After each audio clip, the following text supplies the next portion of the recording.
The sound of hoofbeats echoed through the dusty valley as Xander Jameson rode toward the weathered ranch house that stood silhouetted against the setting New Mexico sun of 1875.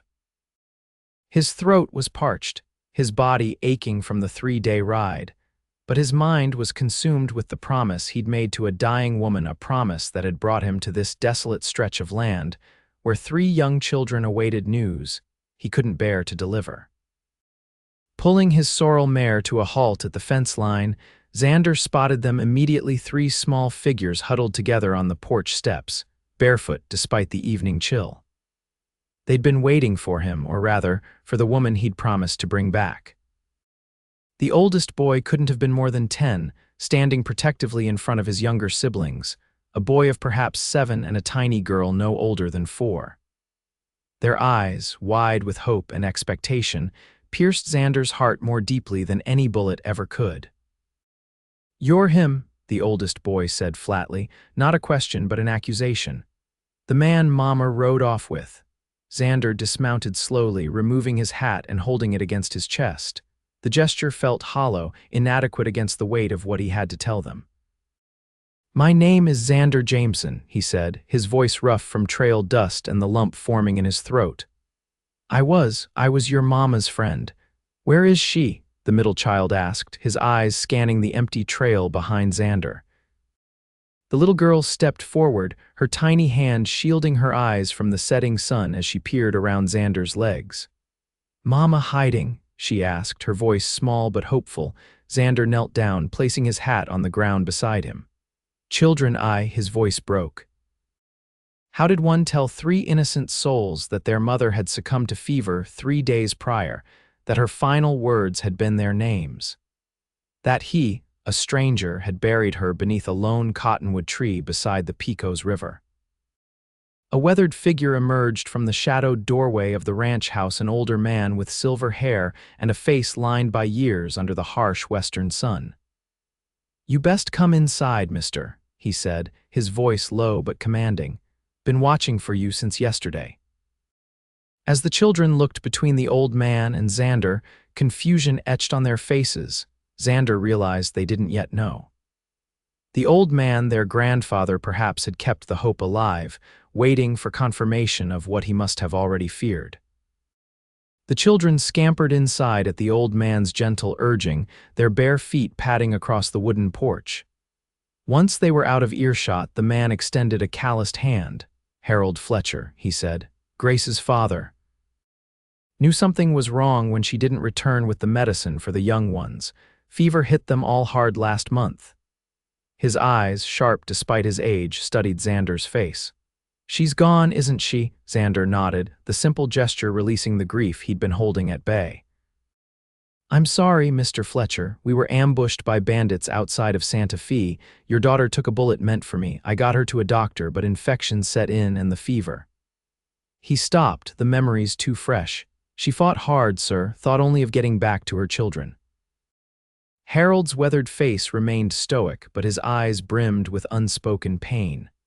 "Come inside, son. Those children, they've lost too much already. Their father 2 years back, and now—" He turned toward the door, then paused. "How'd you know to bring her here?" "Grace hadn't been back home since she married. Her dying wish," Xander said simply, "made me memorize the directions to this ranch, made me promise to bring her children to you if she didn't make it."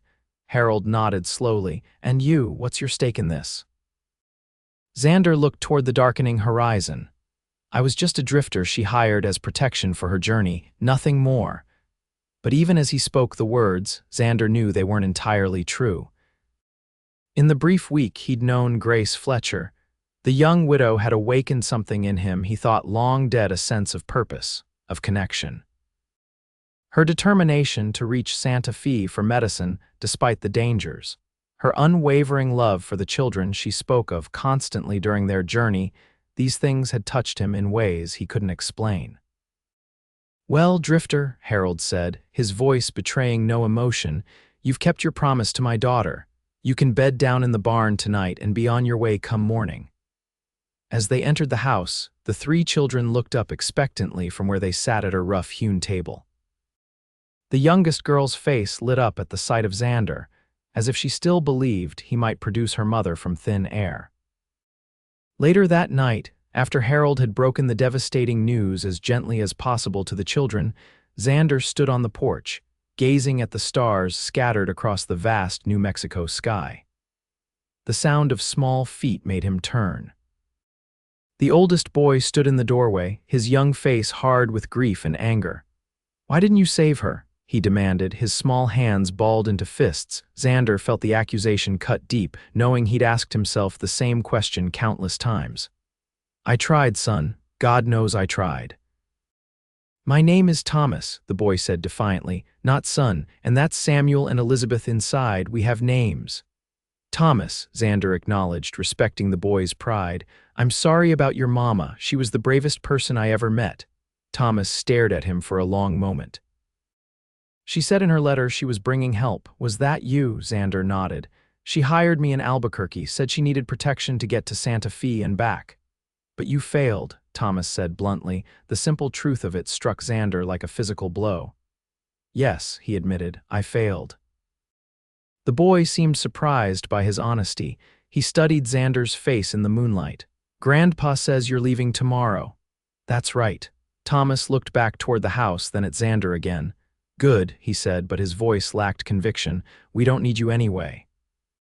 As the boy retreated inside, Xander gazed out at the darkness once more. He'd been drifting for 5 years, ever since the war ended, and he found himself a stranger in a country that had changed beyond recognition. Nothing held him anywhere, no family, no land, no purpose. He'd taken the job escorting Grace Fletcher because the money was good and her determination had intrigued him. He hadn't counted on caring what happened to her or her family. Yet here he was, haunted by 3 pairs of eyes and a promise that extended beyond merely delivering news of their mother's death. Grace had made him swear to see her children safely to their grandfather. Yes, but in her final moments, fevered and slipping away, she'd asked more of him. "They'll need someone strong," she'd whispered, "someone who knows the dangers of this land." Xander had assumed she meant her father. Now, seeing the elderly man struggling with his own grief while trying to comfort 3 devastated children, he wondered if Grace had been asking something else of him entirely. Morning came with the soft, golden light characteristic of New Mexican dawns. Xander had slept poorly in the barn, troubled by dreams of Grace's final moments and the accusing eyes of her eldest son. He rose early, saddled his mare, and prepared to ride out before the household awoke. The sooner he returned to the rootless existence he knew, the better. He was securing the last of his meager belongings when Harold Fletcher appeared in the barn doorway, a steaming cup of coffee in his gnarled hands. "Thought you might want this before you go," the old man said, offering the cup. Xander accepted it gratefully, savoring the bitter warmth. "Thank you." Harold leaned against the doorframe, watching as Xander checked his saddle cinch. "Where will you head?" Xander shrugged. "South, maybe. Heard there's work in Silver City." Running again, the question was posed without judgment, but it stung nonetheless. "Not running," Xander countered. "Just moving on. It's what I do." Harold nodded slowly. "You know, my daughter wasn't one for poor judgment. If she trusted you enough to hire you to make you promise to see her children safely here, she must have seen something in you worth trusting." Xander said nothing, finishing his coffee in silence. "I'm an old man, Mr. Jameson," Harold continued. "These past 2 years alone on this ranch have taken their toll. Now I have 3 grieving children to raise." He gestured toward the house. "This place needs work, fences mending, cattle tending, protection from the elements, and worse. I could use a strong back and a steady gun hand, at least until I get those youngsters through the worst of their grief." Xander stared at him, surprised by the offer. "You don't know me." "I know you kept your word to my daughter. I know you brought her children safely to me despite having no obligation beyond what she paid you. That tells me something about your character." Harold took the empty cup from Xander's hands. "I'm offering fair wages for honest work." "Nothing more, nothing less." Xander looked toward the house, where the 3 children would soon wake to their second day without their mother, in a place that was both ancestral home and foreign territory to them. He thought of the promise he'd made to Grace, not just the spoken one to deliver her children safely, but the unspoken one he'd read in her eyes as life slipped away from her. 2 weeks, Xander said finally. I'll stay 2 weeks, help get things in order, then I'm moving on. Harold's weathered face betrayed no emotion, but he nodded. Fair enough. 2 weeks turned into a month with surprising ease.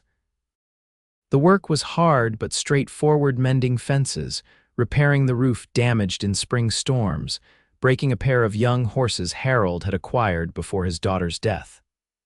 The children kept their distance initially, watching Xander with wary eyes as he moved about the property. Little Elizabeth was the first to breach the unspoken barrier, appearing at his side one afternoon as he repaired a section of corral fence. Mama said cowboys are guardian angels with dusty hats, she announced, studying him intently. Are you an angel? Xander nearly hammered his thumb at her unexpected question. No, little one, far from it. She considered this, her small face serious beneath a tangle of sun-bleached curls. But you tried to save Mama. I did, he admitted, setting down his hammer to give her his full attention. Elizabeth nodded, satisfied with his answer. Then you're a good man. Mama only liked good men. With that pronouncement, she picked up a nail from his supply and solemnly handed it to him, her small gesture of acceptance more powerful than any words could have been.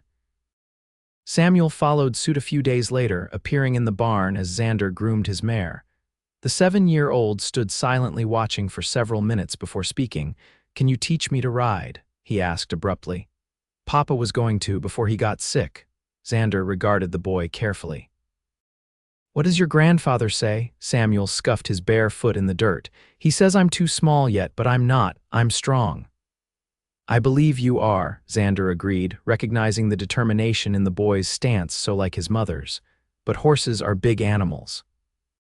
Even gentle ones can be dangerous if you don't know what you're doing. Then teach me what to do, Samuel insisted.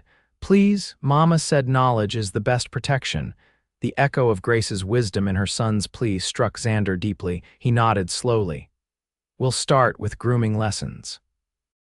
Learn how horses think, how they communicate. If your grandfather agrees, we'll build from there. Only Thomas remained distant, his young face hardening whenever Xander entered a room.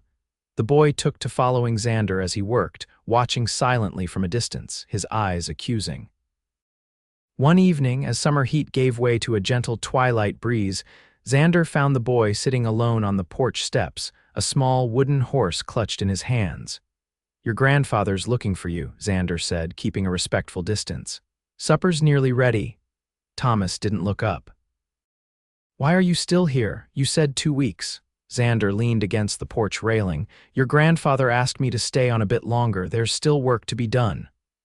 We don't need your help, Thomas insisted, though his voice lacked the earlier venom. Maybe not, Xander conceded. But I gave my word. Thomas finally looked at him, eyes narrowed. To who, Grandpa? To your mother, Xander said quietly, the boy's face contorted with sudden grief, quickly masked with anger. You're lying. Mama wouldn't ask you to stay, she didn't even know you. She knew me well enough to trust me with getting you 3 safely to your grandfather, Xander pointed out gently. And she knew this ranch would be a lot for one man to handle alone, especially with 3 children to care for. Thomas stared at him for a long moment. Did she suffer? At the end, the question caught Xander unprepared. He'd been dreading it, knowing the children would eventually want details he was reluctant to provide. He decided on honesty, carefully measured. The doctor gave her medicine for the pain, he said. She wasn't alone, I was with her. Did she say anything about us? Xander moved closer, sitting on the step beside Thomas but leaving space between them. She spoke of nothing else, how brave you were, how proud she was of all 3 of you, how Samuel has your father's laugh, how Elizabeth sings like an angel. How you, Thomas, have been the man of the family since your father passed, and how much she appreciated your strength. Tears welled in Thomas's eyes, but he blinked them back fiercely. I wasn't strong enough to save her. Neither was I, Xander admitted. And I've been riding these territories for 15 years, carried a gun since before you were born. Sometimes, Thomas, all the strength and courage in the world isn't enough to change what's coming. Thomas nodded, a small, jerky movement. Are you really staying to help? Or just because you feel guilty? Xander considered the question with the seriousness it deserved. Both, I suppose. I made a promise to your mother, and yes, I feel responsible for not bringing her home safely to you, but also. He paused, searching for words that wouldn't sound hollow to the grief-stricken boy. I've been drifting a long time. Maybe it's time I stayed somewhere for a while. Thomas studied him with eyes far older than his years.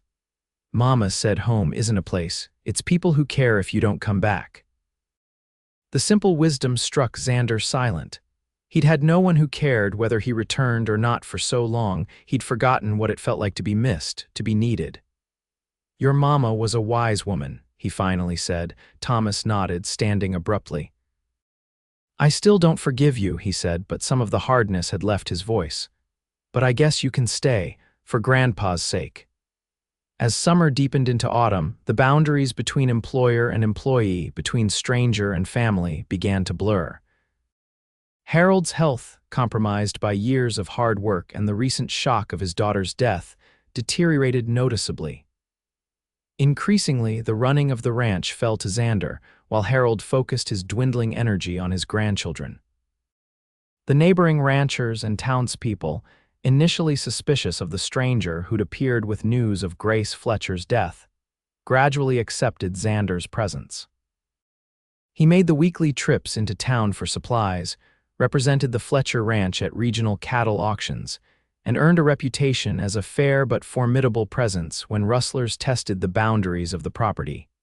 The children, too, adapted to his presence. Elizabeth now sought him out daily, following him like a small shadow as he completed his chores, chattering endlessly about her mother's stories and her own observations of the world. Samuel proved an apt pupil in horsemanship, his natural affinity for animals evident as Xander guided him through increasingly complex riding lessons.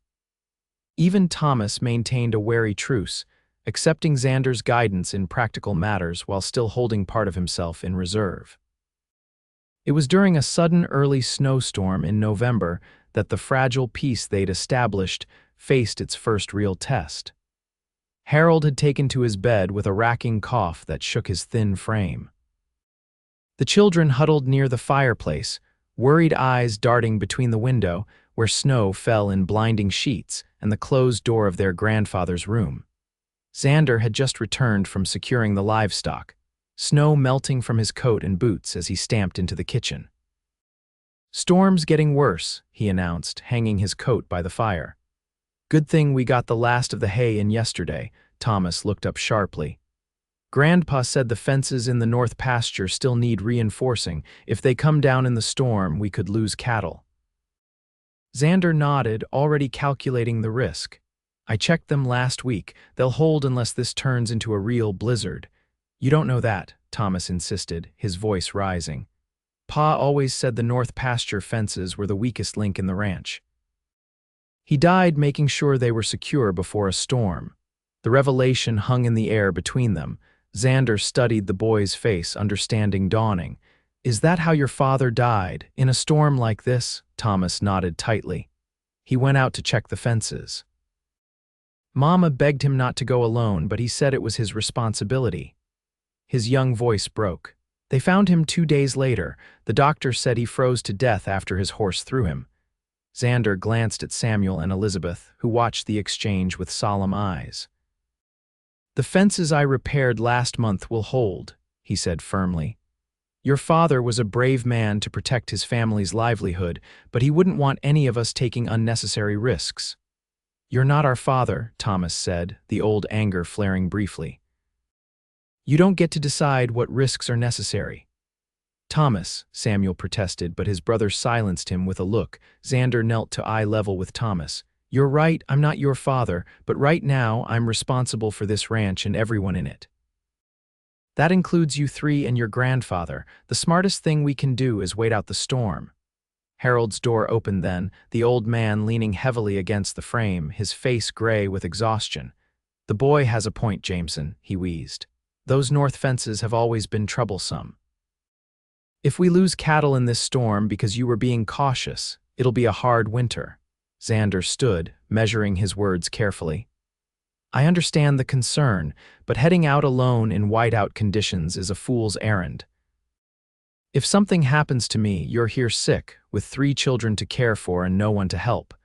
Harold coughed violently, waving away Elizabeth's attempt to support him. Take Thomas with you then. Boy needs to learn the boundaries of his inheritance anyway. Xander stared at the old man in disbelief. He's 10 years old.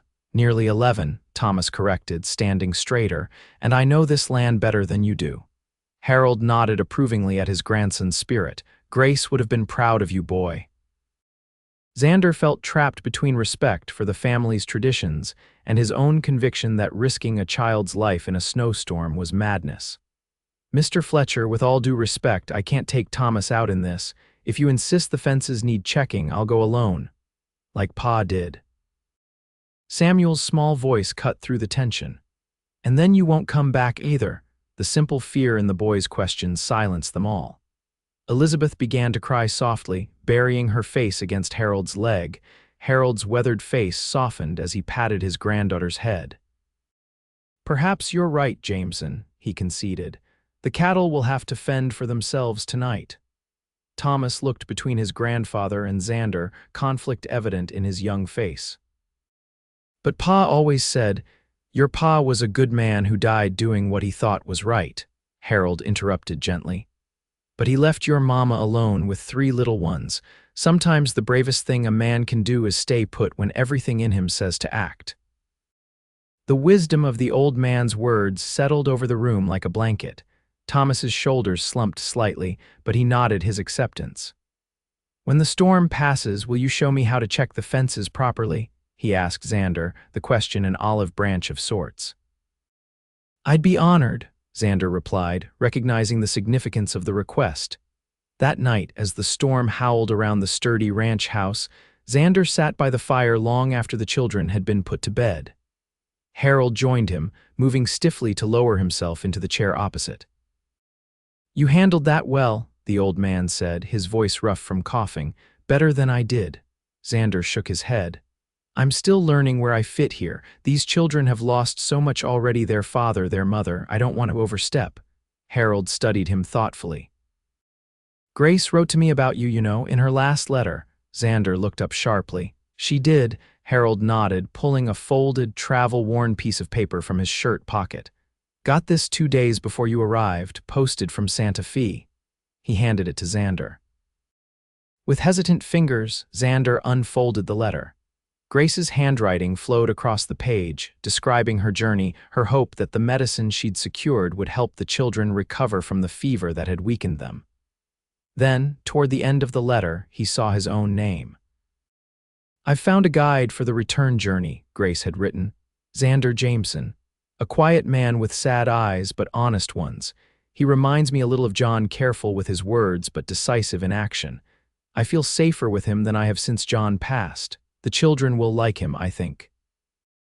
Xander felt a lump form in his throat as he read the final lines. If anything should happen to me, Father, I've asked Mr. Jameson to bring the children to you. Trust him as I have. The children will need someone strong to guide them, someone who understands this unforgiving land but hasn't been hardened by it. I believe he could be that person, given time. He handed the letter back to Harold, unable to speak for a moment. She hardly knew me, he finally managed. My daughter had a gift for seeing the true nature of people, Harold said simply. She wouldn't have entrusted her most precious treasures to someone she didn't believe was worthy of the responsibility. Xander stared into the fire, processing the implications of Grace's words. I'm not sure I'm the man she thought I was. Maybe not yet, Harold agreed, but you could be. The storm passed, leaving behind a world transformed by snow and ice. When morning came, Xander and Thomas rode out together to check the north pasture fences, finding them intact but reinforcing them anyway. It became a turning point in their relationship, not friendship exactly, but mutual respect. As winter settled over the ranch, a new rhythm established itself.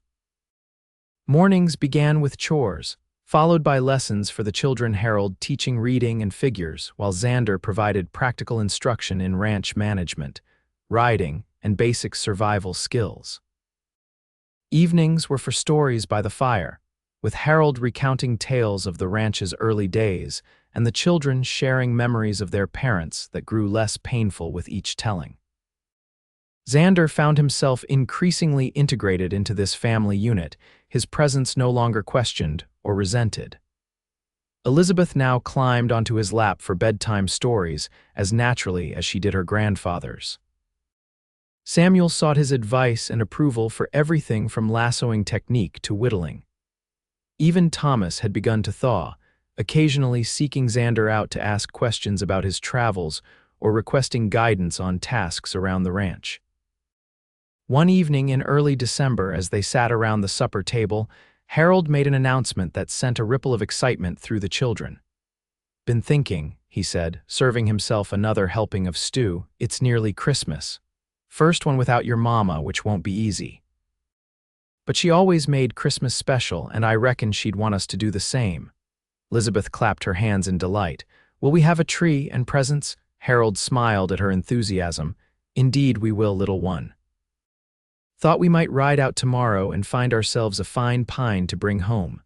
Samuel turned to Xander. "Will you come too? Pa always let us help choose the tree." Before Xander could respond, Harold continued, "Actually, I was hoping Mr. Jameson might ride into town for some supplies while we hunt for our tree. Need flour and sugar for Christmas baking, and perhaps a few other items for the holiday." Thomas glanced between his grandfather and Xander, his expression thoughtful. "Secret items?" he asked, understanding dawning. Harold winked at him. "Might be. A grandfather's entitled to a few surprises for his grandchildren at Christmas." Later, as Xander helped Harold wash the supper dishes, the old man handed him a carefully written list and a small pouch of coins. "There's a bit extra there," he said quietly. "Thought you might want to get something for the children yourself. They've grown attached to you." Xander accepted the list, oddly moved by the gesture. "I've grown attached to them too," he admitted. It was the first time he'd voiced the sentiment aloud, though he'd been aware of it for weeks. Harold nodded, satisfaction evident in his rheumy eyes. "Good, that's as it should be." The following day, Xander rode into the small town of Cimarron, the closest settlement to the Fletcher ranch. The journey took the better part of the morning, the trail made more challenging by patches of ice and drifted snow. Still, it felt good to be riding alone for a few hours, giving him time to reflect on the unexpected turn his life had taken. He'd meant to stay 2 weeks.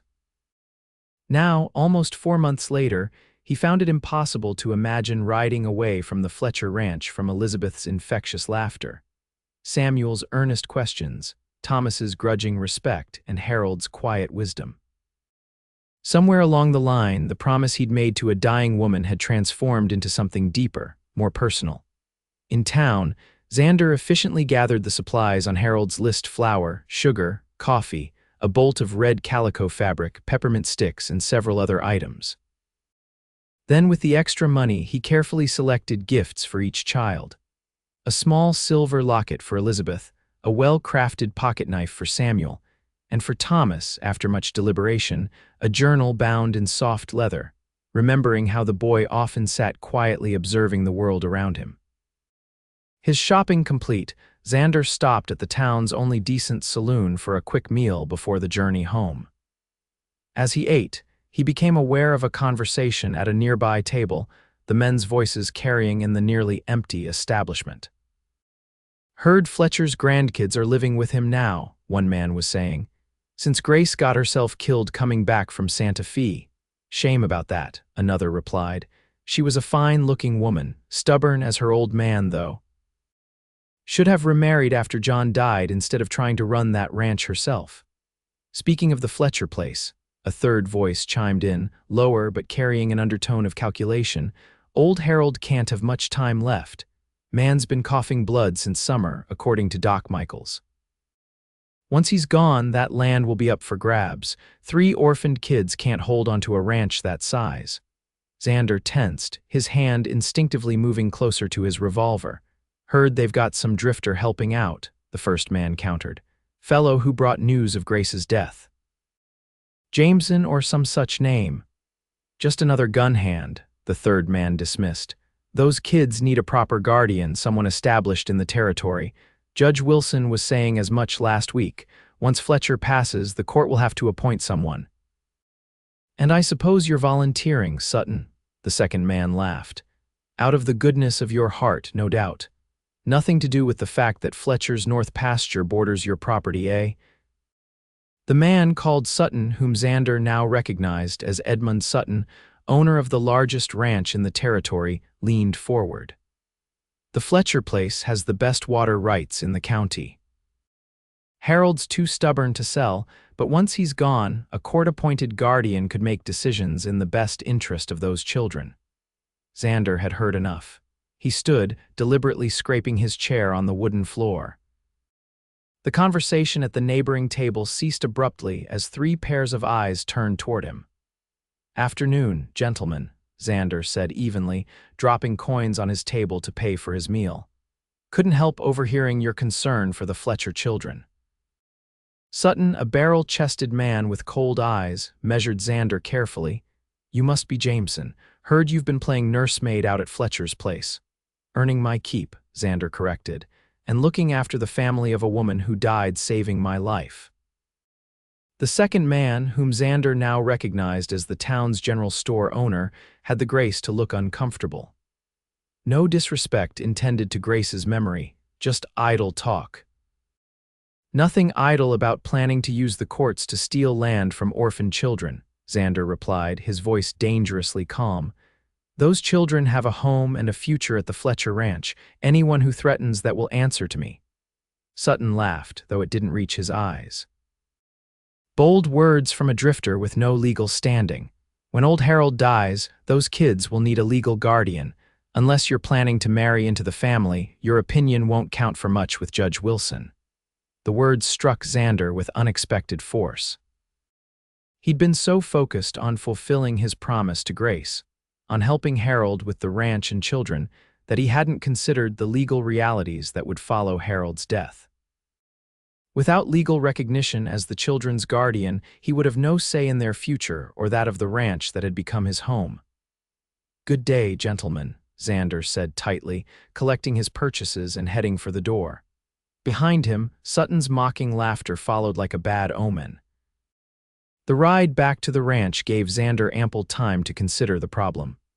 Harold's health was clearly failing faster than the old man admitted. The winter cough that had plagued him since autumn showed no signs of improvement. How much time did he have? 6 months, a year at most, and what then? 3 children with no legal guardian except whomever the court appointed. The Fletcher Ranch their inheritance, their home vulnerable to men like Sutton who saw only land and water rights, not the heritage of a family who'd worked the soil for generations. Xander had no illusions about his own status. A drifter with no family connections, no property, and a past that included fighting for the losing side in the war, he would hardly be the court's first choice as guardian for 3 children. Yet he'd made a promise, not just to Grace but to himself, to protect her children and their future. As the ranch came into view, snow-covered and peaceful in the waning afternoon light, Xander made a decision. He would speak to Harold about formalizing his position at the ranch, not just as a hired hand, but as someone with a vested interest in its future and the welfare of the Fletcher children. What form that might take, he wasn't yet certain, but the conversation with Sutton had made one thing clear. Good intentions alone wouldn't be enough to secure the children's future. The house glowed with warmth and light as Xander approached, smoke curling from the chimney into the clear winter sky. Before he could dismount, the front door burst open and Elizabeth raced out, followed more sedately by her brothers. "Xander, we found the perfect tree," she called, bouncing on her toes in excitement. "It's so big Grandpa had to cut the top off to fit it in the house." Samuel took the reins of Xander's horse as he dismounted, proud to be helping. "Did you get everything Grandpa asked for?" he asked, eyeing the packages tied to the saddle. "Everything on the list and then some," Xander confirmed, ruffling the boy's hair. "Let's get these supplies inside before they freeze." Thomas hung back slightly, watching as Xander distributed packages among them to carry. "Did you see anyone in town?" He asked, his perceptive eyes studying Xander's face. "You look worried." Xander hesitated, unwilling to burden the boy with adult concerns yet touched by his observance. "Just tired from the ride," he said finally. "Let's see this magnificent tree you've found." Inside, the house was transformed. A large pine dominated one corner of the main room, its fresh scent filling the air. Harold sat in his chair by the fire, looking exhausted but content as he supervised the children's excited chatter. "Successful trip?" he asked as Xander entered. "Got everything you asked for," Xander confirmed, setting packages on the table. Town was quiet, few people about with the cold. Harold studied him thoughtfully. "But you heard something that troubled you," he observed. "I can read it in your stance." Xander glanced at the children, now busily examining the tree from all angles. "We'll talk later," he said quietly. That evening, after the children were asleep, Xander sat with Harold by the dying fire. He recounted the conversation he'd overheard in the saloon, watching as the old man's face hardened with each word. "Sutton's had his eye on our water rights for years," Harold confirmed when Xander finished. "Offered to buy the ranch after John died for a fraction of its worth. Grace sent him packing with a flea in his ear." A ghost of a smile touched his lips at the memory. "My daughter had spirit," he mentioned Judge Wilson, Xander said, implied the judge would favor his petition for guardianship when he paused, uncomfortable stating the obvious. "When I die," Harold finished matter-of-factly. "No need to tiptoe around it, son. I'm not long for this world, known it since summer." The blunt acknowledgement silenced Xander momentarily. "How long?" he finally asked. Harold shrugged. "Doc gives me till spring, maybe summer if I'm lucky."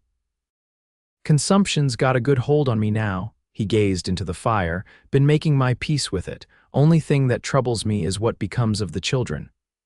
"That's what I wanted to discuss," Xander said. "Is there family on their father's side who might claim them?" Harold shook his head. "John was an only child. His parents passed years ago. Then we need to establish some legal protection for them before." Xander hesitated again. "Before I go," Harold supplied. "You're right, and I've been thinking on it." He fixed Xander with a penetrating gaze. "You've proven yourself these past months, Jameson, not just as a ranch hand, but as someone who cares for my grandchildren. They've grown attached to you, especially the little ones." Xander nodded, uncomfortable with the praise but acknowledging its truth. "I've grown attached to them as well." "To all of you. Which is why I'm asking you formally to consider becoming their guardian after I'm gone," Harold said. "I've already spoken to Judge Wilson about drawing up the necessary papers. He's not as firmly in Sutton's pocket as Sutton believes." The request, though not entirely unexpected given the direction of their conversation, still caught Xander off guard. "You're asking me to become their legal guardian, to raise them?" "Yes," Harold said simply. "To raise them here on the land that should be their inheritance. To teach them how to maintain it, protect it, and eventually pass it on to their own children." Xander stood, moving restlessly to the window where moonlight illuminated the snow-covered yard. "That's a lifetime commitment," he said quietly. "I've never stayed anywhere longer than a few months since the war."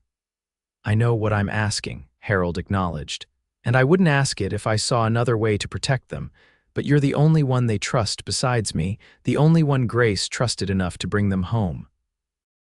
Xander turned back to face the old man. "What if I fail them? What if I'm not the man Grace thought I was the man you think I am?" Harold's weathered face softened with understanding. "Son, every parent, every guardian asks themselves that question. There are no guarantees in this life. All we can do is make the best decisions we can with what we know." "I need time to think," Xander said. "It's not just about me, it's about what's best for Thomas, Samuel, and Elizabeth." Harold nodded.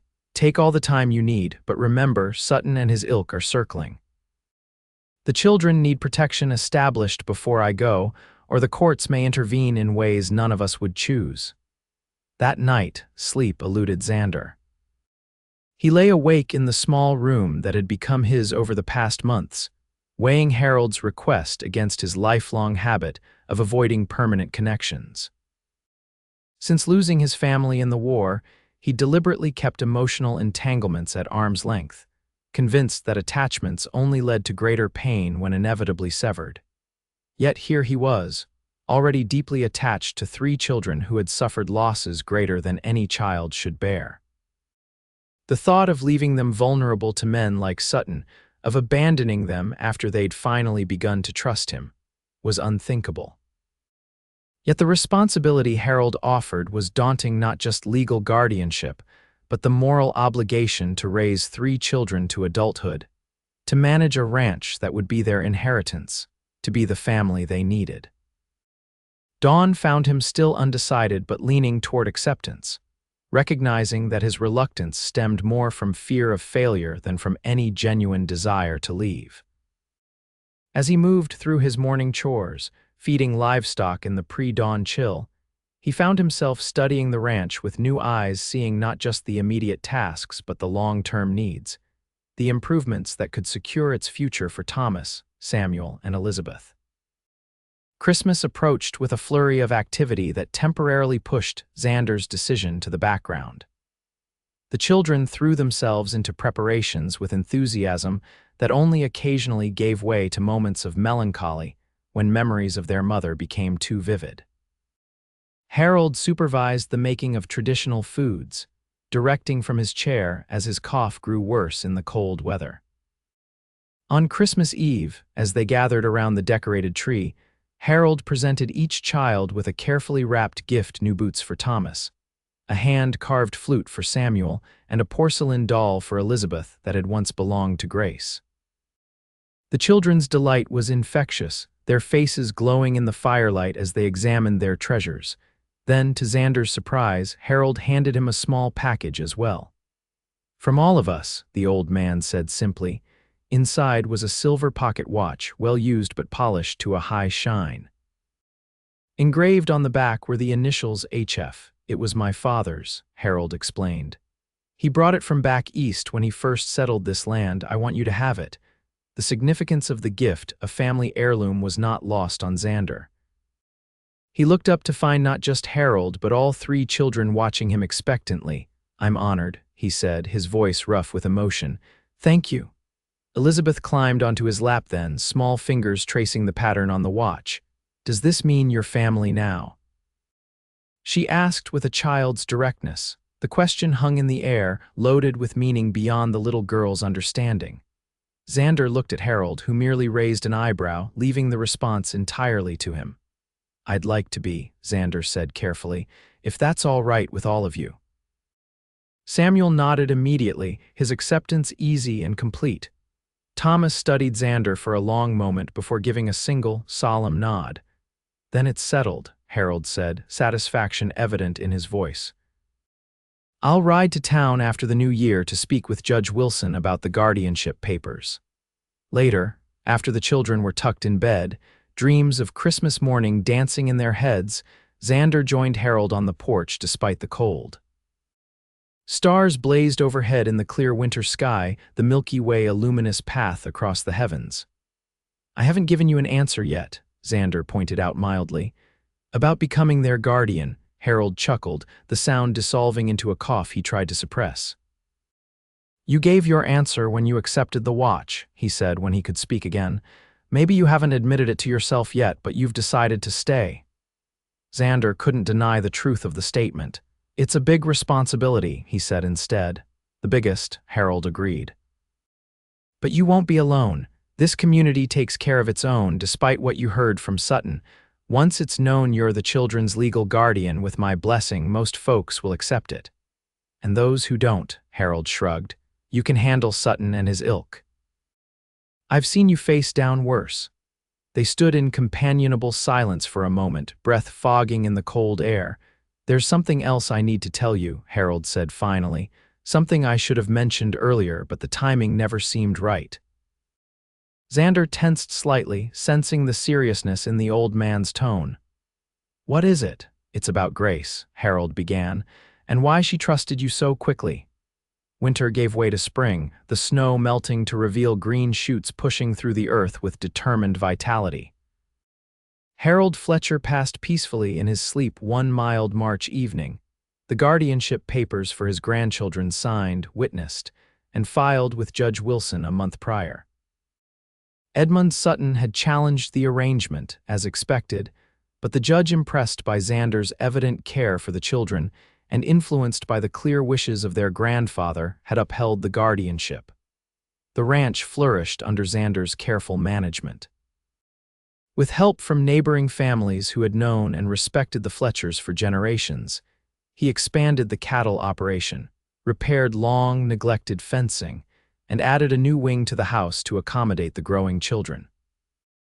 Thomas, now 12, shadowed him daily, learning the business of ranching with serious intensity. Samuel, 8, showed a natural gift with horses that Xander carefully nurtured. Elizabeth, just turned 6, brought laughter and light to a household still adjusting to the absence of her mother and grandfather. One evening in late April, as the children played in the yard after supper, Xander sat on the porch steps watching them. Thomas had constructed a makeshift target, teaching Samuel to throw a knife with varying degrees of success.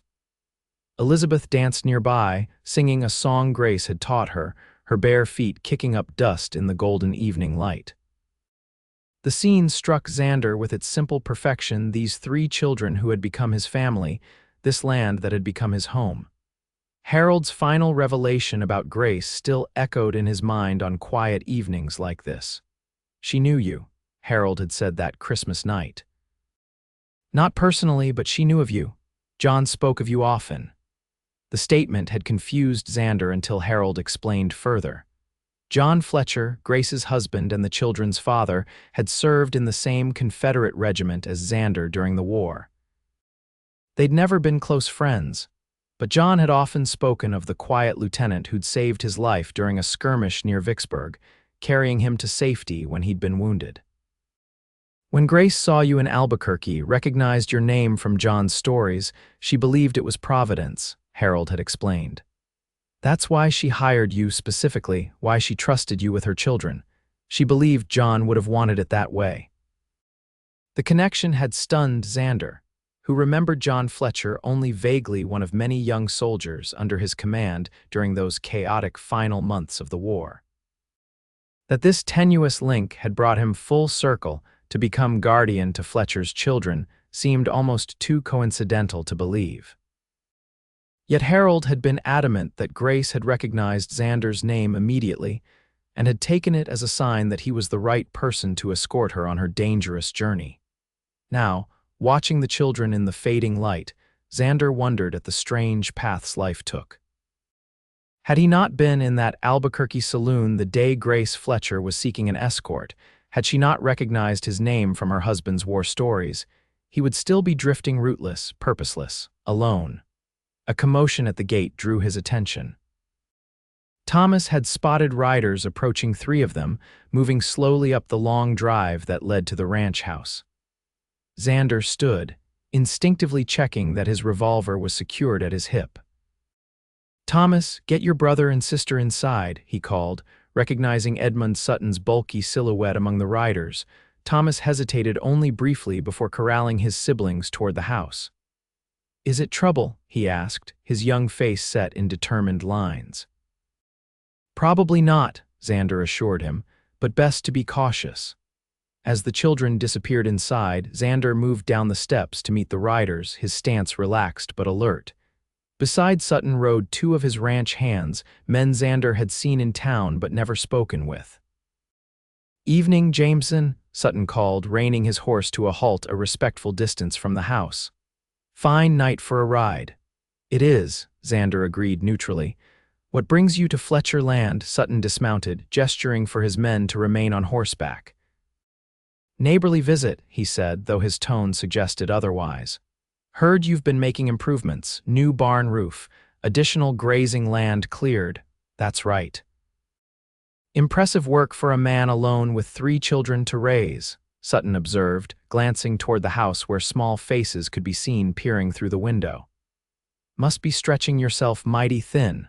"We manage," Xander said. "The children help neighbors too when needed." Sutton nodded as if confirming something to himself. "That's actually why I'm here. Got a proposition for you." Xander waited, saying nothing. I'm prepared to offer you a fair price for this property, Sutton continued, enough to set you and those children up comfortably elsewhere. Somewhere with a school nearby, perhaps, proper town for them to grow up in. This land isn't for sale, Xander said flatly. It belongs to Thomas, Samuel, and Elizabeth. I'm just holding it in trust until they are of age. Sutton's face hardened. Be reasonable, Jameson. You're not a rancher by trade. You're playing at it, and eventually you'll fail. When that happens, my offer won't be so generous. Is that a threat? Xander asked quietly. A prediction, Sutton corrected. Ranching is hard even for men who have done it their whole lives. For a drifter with no experience, it's just a matter of time before you realize you're in over your head. He gestured expansively. Meanwhile, I can join this land with mine, make something truly substantial, something that will last. Xander studied the man before him, recognizing the naked ambition barely concealed behind his reasonable tone. The Fletcher Ranch has lasted 3 generations already, he pointed out. It will last 3 more at least. Sutton's facade of friendliness slipped. You're making a mistake, Jameson. These children need a proper upbringing, not to be raised by some war-scarred drifter playing at being a family man. The words were calculated to wound, to make Xander doubt his ability to raise Grace's children properly. 6 months ago, they might have succeeded. Now they merely strengthened his resolve. These children have a home, Xander said evenly. They have land that will provide for them long after you and I are gone, and they have me for whatever that's worth. Your offer is declined, Sutton. Now, if there's nothing else, my family is waiting for me inside. The pointed emphasis on family was not lost on Sutton, whose face darkened with anger. For a moment, Xander thought the man might push the issue, might reveal whatever latent threat lay behind his friendly visit. Instead, Sutton mounted his horse with a grunt of effort. You'll regret this decision, Jameson, he said. Mark my words. Good evening, Sutton, Xander replied, deliberately turning his back on the man to walk toward the house, a calculated insult that said more clearly than words that he considered the conversation finished, and any threat Sutton might pose insignificant. Inside, the children waited anxiously, Thomas standing protectively near his younger siblings. Is everything all right? He asked as Xander entered. Was that Mr. Sutton? Everything's fine, Xander assured them. Mr. Sutton just had a business proposition that didn't interest us. Samuel frowned. He looked angry when he rode away. Some men don't like hearing no, Xander explained, ruffling the boy's hair. But it's our right to say it when someone asks for something we don't want to give. Elizabeth tugged at his hand. What did he want? Xander hesitated, unsure how much to explain to the children about Sutton's desire for their land. Thomas, perceptive as always, filled the silence. He wanted to buy our ranch, didn't he? The boy asked, like he tried with grandfather and mama. Xander nodded, seeing no point in hiding the truth from them. He did. I told him it wasn't for sale. Good, Thomas said firmly. This is our home. He can't have it. The simple declaration, spoken with such conviction by a 12-year-old boy, filled Xander with a mixture of pride and protectiveness. These children who had lost so much still understood the value of what remained this land, this legacy, this home they shared. No, he can't, Xander agreed. Not as long as I have anything to say about it. Later that night, after the children were asleep, Xander sat alone on the porch, considering Sutton's visit and what it might portend. The man wasn't the type to accept defeat graciously. He would try again, perhaps through legal channels, perhaps through less savory means. Xander would need to be vigilant to anticipate whatever move Sutton might make next. He'd faced worse threats in his life: Confederate trenches, Union bullets, the lawless years after the war when he drifted through territories where a man's life was worth less than the horse he rode. Yet somehow, the threat to this newfound family, to the peace he'd discovered on the Fletcher Ranch, felt more significant than any danger he'd faced before. The sound of the front door opening pulled him from his thoughts. Thomas stood in the doorway, barefoot and clad in a nightshirt that was becoming too small for his growing frame. Couldn't sleep? Xander asked, making room on the porch step beside him. Thomas shook his head, sitting down, thinking about Mr. Sutton and what he said. Xander tensed slightly. You heard our conversation, some of it, Thomas admitted. The window was open.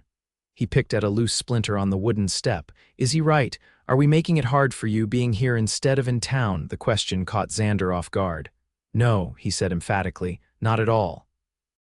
This is exactly where you three should be, where your parents wanted you to be, where I want to be with you. Thomas nodded, seeming relieved but still troubled. Sometimes I worry we're too much trouble, that you'll leave like everyone else. The raw honesty of the boy's fear struck Xander deeply. For the first time, he fully comprehended the depth of Thomas's loss, not just his parents, but his sense of security, his belief in permanence. No wonder the boy had held himself apart these past months, reluctant to form an attachment that might be severed like all the others in his young life. Thomas, Xander said carefully, I know I'm not your father. I can never replace him or your mother or your grandfather, but I want you to know something. He waited until the boy looked at him directly.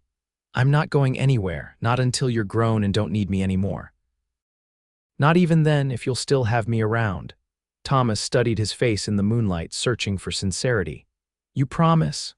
I promise, Xander said solemnly.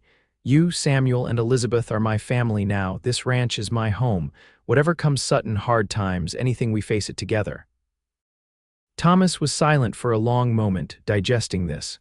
Then, with the slightest tremble in his voice, he asked, Can I call you Pa? Not all the time, just sometimes. The simple request, spoken with such vulnerability, broke something open in Xander's heart, a place he'd kept walled off since losing his own family in the war. He blinked rapidly, clearing the sudden moisture from his eyes. I'd be honored, he said finally, his voice rough with emotion. Anytime you want. Thomas nodded, seemingly satisfied. They sat in companionable silence for several minutes, watching the stars wheel overhead in the vast New Mexico sky. Pa, Thomas said experimentally, testing the word. Yes, son, I'm glad you stayed. The simple statement, delivered without fanfare, felt to Xander like the most profound acceptance he'd ever received. Me too, he said softly. Me too. The next morning, as they sat at breakfast, Xander made an announcement that had been forming in his mind since Sutton's visit the previous evening. I've been thinking, he said, pouring coffee for himself. It's about time we paid a visit to your mother's grave. The children looked up from their plates, surprised by the suggestion. In the year since Grace's death, they'd established a small memorial on the ranch, a wooden cross near her favorite cottonwood tree, but they had never traveled to the actual burial site along the Pecos River. It's a 3-day ride each way, Xander continued. But the spring roundup is finished, the new foal is strong enough to leave with the Johnson's boy to tend, and the weather should hold fair. If we leave tomorrow, we can be back within 10 days. Elizabeth's face lit up with excitement at the prospect of an adventure. Can we camp under the stars? She asked eagerly. Like in the stories. Every night, Xander promised, smiling at her enthusiasm. Samuel looked thoughtful. Will I get to ride Pepper the whole way? He asked, referring to the gentle mare Xander had been training him on. You will, Xander confirmed. You've earned it. Thomas, as always, considered the practical implications. What about Sutton? Is it safe to leave the ranch unattended? Xander appreciated the boy's foresight. I've already spoken to Jim Johnson. He and his boys will keep an eye on things while we're gone. And Sutton wouldn't risk open theft or vandalism. He has too much reputation to protect. He wants this land, but he wants it legally. Thomas nodded, accepting the logic. When do we leave? First light tomorrow, Xander said. We'll need to pack tonight: food, bedrolls, extra clothes. It'll be a simple journey, but a meaningful one. The prospect of the pilgrimage settled over the breakfast table like a blessing and acknowledgement of their shared loss, but also of their connection to Grace and to each other. They set out at dawn the next morning, the rising sun casting long shadows across the land as they rode east toward the Pecos. Elizabeth rode double with Xander, too small yet for her own mount on such a journey. Samuel sat proudly on Pepper, the mare's gentle disposition perfect for a novice rider on a long trail. Thomas rode slightly ahead on his pinto gelding, shoulders straight with the responsibility Xander had entrusted to him, scouting the trail, watching for hazards, helping make camp each evening. The journey passed peacefully, each night spent under the vast canopy of stars that Elizabeth found so enchanting. Xander told stories of his travels, carefully edited for young ears but filled with the wonder and diversity of the territories he'd crossed in his years of wandering. The children, in turn, shared memories of Grace Small, everyday moments that painted a portrait of a woman Xander wished he'd had more time to know. On the third day, they reached the spot Xander had described in letters to herald a gentle bend in the Pecos River, where a solitary cottonwood tree stood sentinel over a simple grave marked with a wooden cross. Xander had carved Grace's name, dates, and a brief epitaph. Beloved mother, daughter, friend. The children approached the grave with a mixture of solemnity and curiosity, this tangible connection to their mother both comforting and painful. Elizabeth laid wildflowers she'd gathered along the trail. Samuel stood silently, one hand resting on the cross. Thomas knelt, tracing the carved letters of his mother's name with careful fingers. Xander hung back, giving them this moment of private communion. He remembered the day he'd buried Grace here, the promises he'd made as he worked, the weight of responsibility he'd accepted without fully understanding where it would lead. As the sun began its descent toward the western horizon, they made camp nearby, close enough to see the cottonwood but maintaining a respectful distance from the gravesite itself. After a simple supper, as twilight deepened around them, Thomas approached where Xander sat tending the fire. "I've been thinking," he said, his young face serious in the flickering light, "about Mama and what she'd want for us now." Xander nodded, encouraging him to continue. "I think she'd be happy," Thomas said slowly, "about us being with you. About how you're teaching us to run the ranch, to take care of each other." He hesitated, gathering courage. "About how you became our father when we needed one." The words, spoken with such simple honesty, touched Xander deeply. "I think she would be too," he agreed. "Your mother was a remarkable woman. She loved you three more than anything in this world." "I know," Thomas said quietly. "That's why she found you to bring us home. She knew we'd need someone like you." The insight, coming from a boy not yet 13, demonstrated a wisdom beyond his years.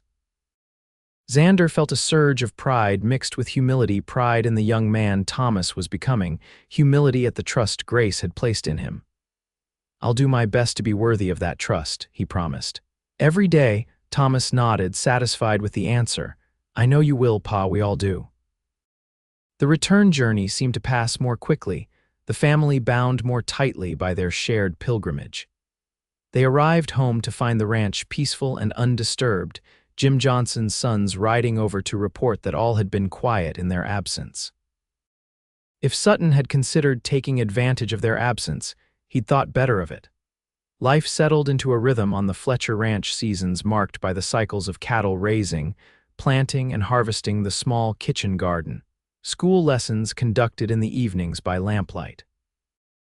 Xander taught the children not just ranching but survival skills, marksmanship for Thomas and, eventually, Samuel, and the practical mathematics needed to manage the business side of their operation. The neighboring families, particularly those with children near in age to the Fletcher siblings, became extended family of sorts, providing companionship and community. Sutton made no further direct approaches after his failed attempt to purchase the ranch, but Xander remained vigilant. Reports from town suggested the wealthy rancher had turned his attention elsewhere, purchasing land to the south that offered similar water access. Whether he genuinely abandoned his designs on Fletcher land or was simply biding his time, Xander couldn't be certain. 3 years passed this way, each season bringing growth and change to the 3 children who had once stood barefoot at the gate, watching Xander ride in with news that would forever alter their lives. Thomas, now 15, had grown tall and capable, taking on increasing responsibility for the ranch operations. Samuel, 11, had developed his natural affinity with horses into genuine skill, gentling even the most spirited colts with patience and intuition. Elizabeth, 8, brought sunshine into their lives with her boundless energy and curiosity. her mother's spirit evident in her determination to master every challenge she encountered. And Xander, the drifter who had never intended to stay, found himself more deeply rooted than he'd ever imagined possible.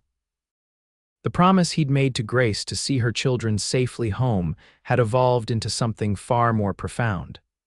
A commitment to raise them as his own, to preserve their heritage, to build a future with them on the land their ancestors had settled. One evening in late summer, as they sat on the porch watching the sunset paint the western sky in shades of gold and crimson, Elizabeth asked a question that had clearly been on her mind for some time. "Xander," she said, using his name rather than Pa as her brothers sometimes did, "did you love my mama?" The question, innocent yet perceptive, caught him by surprise. Thomas and Samuel, lounging nearby, looked up with interest. "I didn't know her long enough to love her the way your father did," Xander answered carefully. "But I respected her courage, her determination to get medicine for you three when you were sick, and I came to care for her deeply in the short time we traveled together." Elizabeth nodded, considering this. Grandpa used to say that love comes in different forms, that sometimes it happens in an instant and sometimes it grows slowly like a tree. "Your grandfather was a wise man," Xander agreed.